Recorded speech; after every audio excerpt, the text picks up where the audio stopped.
Okay. That sounds means we have a live audience today, right? That's right. It's time for Friday Funnies. I'm Ryan Christopher, and I'm Teresa Dufour. Welcome to the all-new CT Style. We have a pretty fun show today. Tim McGraw is on. Yes, Tim McGraw is on the show, and he's also going to be talking about the upcoming concert in Hartford for Sandy Hook Promise. Which he's taking a pledge to help out folks with type 2 diabetes as well, so we'll hear that interview shortly. And speaking of musical performances in Connecticut, your boy Nick Fradiani made it to the top 5 on American Idol. I don't know if I could say he's my boy. I mean, we met him here on the show a couple of years ago. He is your boy. All of his success is due to Teresa Dufour. Oh, yeah, right. But it was pretty cool. Last night was arena anthems. He sang Harder to Breathe by Maroon 5 and Maggie May by Rod Stewart. And it was fantastic. What's cool, though, he's in the top 5 now. He can go on tour. That's big. That'll be big for his career. So whether he wins or not, he'll kind of move forward. Like he's already won in a way. He's a winner in our hearts. Real quick, tonight I'm going to be at Mohegan Sun giving away a ton of money, so make sure you guys head on out there and come visit. How do you get the money? Maybe Teresa will be there. All you got to do is be actively playing on a slot machine. And they find you, or you find them?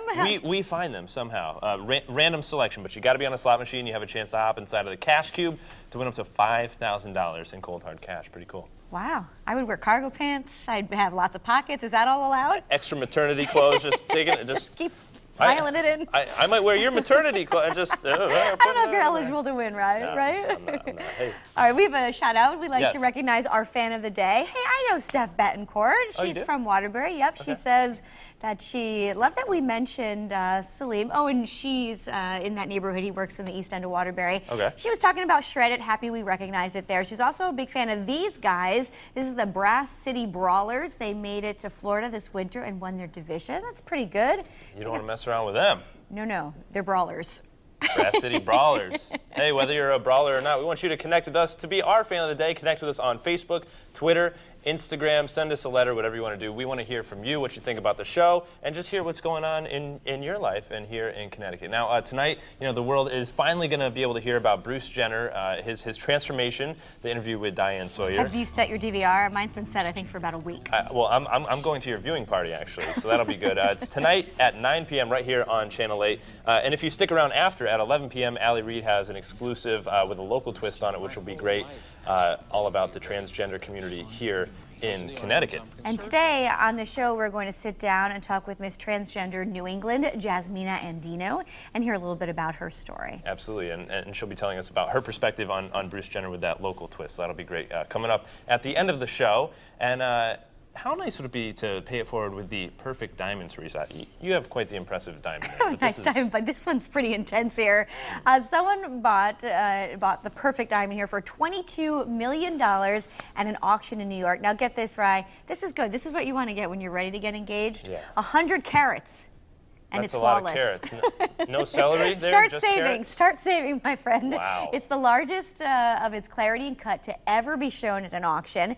The diamond was mined in southern Africa and originally weighed over 200 carats. Wow, that's a little obnoxious. Who's actually going to wear that thing? Would you wear that, Teresa? If I had it, I would. I wouldn't even I feel question like it. somebody would try Although to... someone might cut your hand right, off for yeah. it. Thank you very much. Thank you. Now this is interesting. Yes. We're talking about productivity at work, okay? Obviously, you and I, we're very productive here at Channel 8. We'd like to think so. Yeah, sort of, kind of. But there's a new study out showing that walking on a treadmill while you're at work might be a good investment. This is pretty crazy. Yeah, two Brigham Young University researchers found that people on treadmill desks, I didn't know that was a thing, but it is, treadmill desks perform cognitive tasks nearly as well as those at sitting desks, despite the fact that they're walking.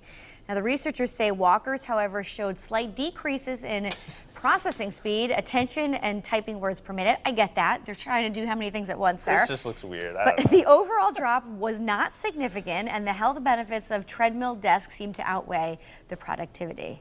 I think we should get some treadmills here in the studio. No, and just, thank no? you. No? I'm content with just sitting at the moment. Yes. Well, you know what happens? If you don't exercise, sometimes your stress levels kind of build up, and you might Control-Alt-Unload. Do you know what that is? Control-Alt-Delete, right? I use that often to restart everything. Yeah, but this guy's crazy. This about sums it up. According to the Colorado Springs Police incident report, this guy, Lucas Hinch, was so fed up with his computer that he took it out back of his house and he shot it 8 times. Now, he was cited with discharging a firearm within the city limits. He told the Los Angeles Times angels sung on high when he ended the life of his troublesome Dell. What? Who has a Dell anymore? Or like a Gateway? Remember Gateway computers? That was so AOL dial-up. You still have AIM Instant Messenger, which blows my mind. I use it in the morning. I know. Well, we don't have like the. What's your screen name? I'm not telling you. Oh, come on. It's like Cutie Girl.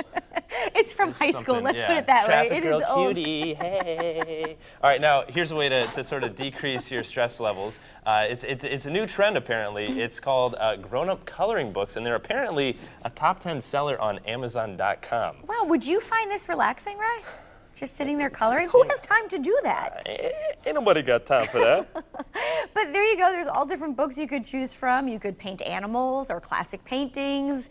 And it's pretty popular, apparently. Stressed out adults are buying them. If you want to benefit from the quiet zen that a coloring session can bring, I suppose. One art therapist says coloring can lift the mood, reduce anxiety, and relieve stress. Real quick. Yes. I have to mention this. We had a viewer comment on our caricature that was drawn earlier this week by Guy Gilchrist, which is totally cool. And the woman said, I think it needs more. So I commented back and said, oh, hey, I'll just say her name was Karen. I said, hey, Karen, well, feel free to, give it a little color, just stay within the lines. And she wrote back, she was like, no, I'm talking about the show. I was like, oh, thank you. Oh, that's disappointing. So hopefully we'll give you a little bit more. Hey, maybe we'll do that with Style Spin. Oh.